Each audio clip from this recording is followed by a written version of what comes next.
Welcome mga brothers sa panibago nating episode dito sa Sork Motor Ride. This time around napagpasyahan nga namin na dito lang bumiyahe sa Subic, Zambales dahil nga meron ditong nagte-trending na ilog na kung tawagin nila Tuklas River. At mga brothers, bago tayo magpatuloy sa ating biyahe, sa mga nais pong suportahan ng ating YouTube channel, baka naman pwede kayo mag-subscribe at i-like ang ating video. At kung dito naman po kayo nanonood sa Facebook, mag-follow na kayo at i-share naman ang ating episode. So mga brothers, let's go! Sago!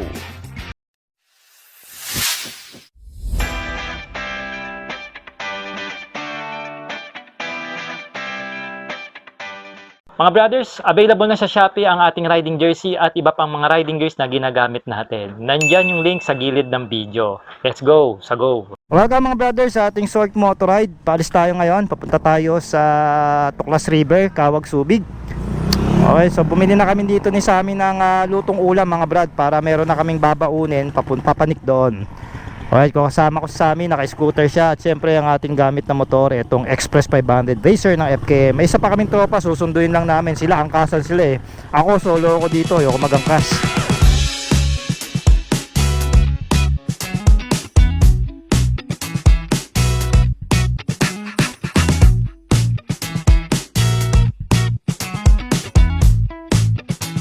Magmula nga dito sa Olongapo City ay bumiyahe kami ng around 20 kilometers at nagtagal kami sa biyahe mga brothers ng around 40 to 45 minutes. At kung kayo naman manggagaling sa Metro Manila, meron kayo ritong guguguli na oras ng around 4 to 5 hours na biyahe. Depende po yan kung kayo nakamotor o naka-auto. At syempre sa daraanan nyo rin kung kayo ba mag-expressway or magmamak Arthur. Maya't maya pa nga mga brothers nakarating na nga kami dito sa kanilang entrance at sa kanilang parking area.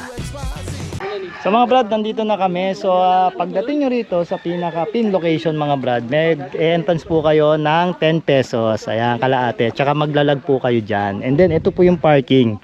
May bayad lang din na 10 pesos. So napaka affordable. Ayan, tsaka may tindahan sila nanay. Pwede kayo mamili rito ng mga sadcheria, alak, lahat uling yelo. So yung mga kailangan nyo.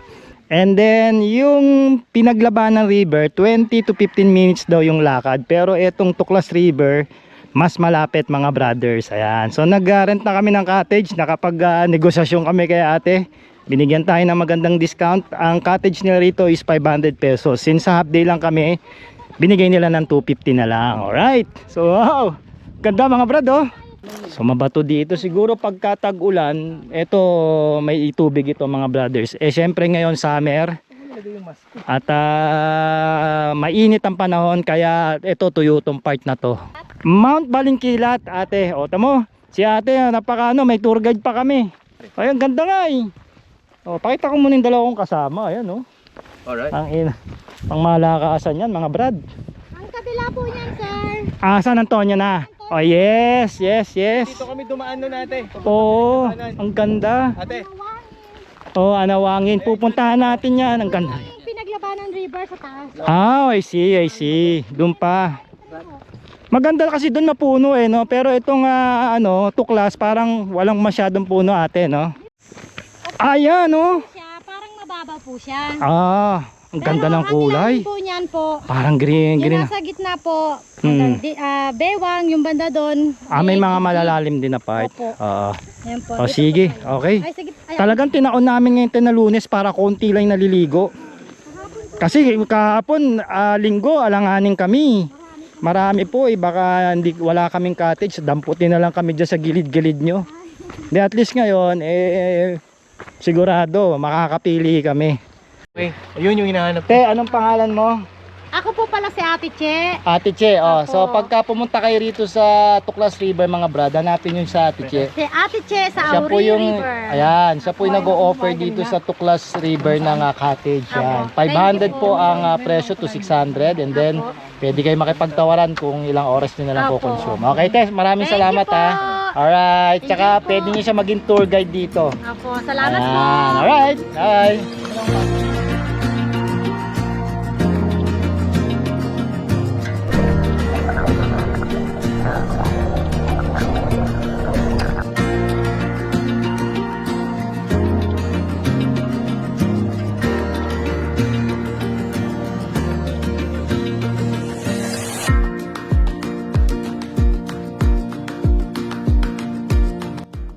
Inayos nga muna namin ang aming mga dalang gamit at ang aming mga panligo. At syempre, nilatag na rin namin ang aming baong tanghalian. Kumain muna kami bago mag-enjoy dito sa Tuklas River. Pag first time nyo nga pumunta rito mga brothers, ay talagang ma-amaze kayo mga brothers dahil sa linaw ng tubig at napaka-nature talaga ng kanyang vibe. Talaga mawawala ang inyong stress dito at malilimutan nyo ang inyong mga problema.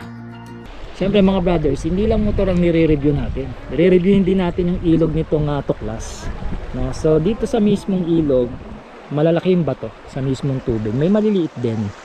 At malumot yung mga malalaking buto. So pagka naligo kayo dito, extra ingat lang kasi pwede kayong madulas. At dahan-dahan lang po. At suggest kung hindi kayo sanay magpaa sa ilog, o hindi kayo sanay nakapaa, magchinelas kayo rito kasi talagang may kasakitan. Ako nagpaa ako kasi gusto ko mag grounding. Hindi naman ganun kalalim yung ilog. I guess nasa 4 feet yung pinakamalalim para sa may mga mababang height at syempre sa mga bata kasi delikado rin pagka malalim yung ilog. Syempre pwede malunod, no? Na wag naman sana. At syempre kung may mga kasama kayong bata dito, dapat po tignan-tignan nyo rin, no? For the safety kasi madulas yung ilog pwede kang mauntog o mabagok. Ayan, pero then napakaganda, malinaw yung ilog nila rito mga brad. Kitang-kita mo talaga, hindi siya madumi, no? So ngayon mas ako prefer kong pumunta rito ng ganitong panahon kasi konti lang. Pero kung Sabado Linggo daw, maraming tao. So mga brad, yung Tuklas River may kahabaan siya. Hanggang dun siya mga brother. So iba't ibang may-ari po yung cottage niyan. Ayan. Dito, ito yung narentahan namin, ito cottage niya ito. And then pagdating sa ditong area, iba na naman po. So mahaba siya hanggang dun siya brother No? So dito sa area namin, nagustuhan ko rito, mas maraming puno.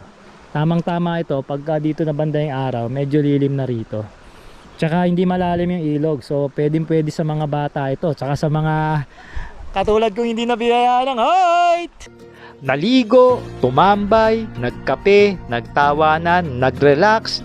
Yan ang ginawa namin dito sa Tuklas River, Subic, Zambales na hanggang alas 5 ng hapon. Sobrang bitin nga kami dito sa ginawa naming paliligo dahil half day lang kami tumagal. At napag-usapan nga namin ng grupo, sa susunod mag-whole day na kami para talagang masulit namin ang ganitong outing. At maraming salamat nga pala mga brothers sa pagsama nyo sa aming biyahe. Ako nga po ulit si Art ng Sort Moto na nagpapayo sa inyo, lumabas kayo, magmotor, mag-travel, wag puros trabaho o negosyo dahil kailangan nyo mag-relax at magpahinga dahil kayo ay isang tao rin na napapagod. Alright!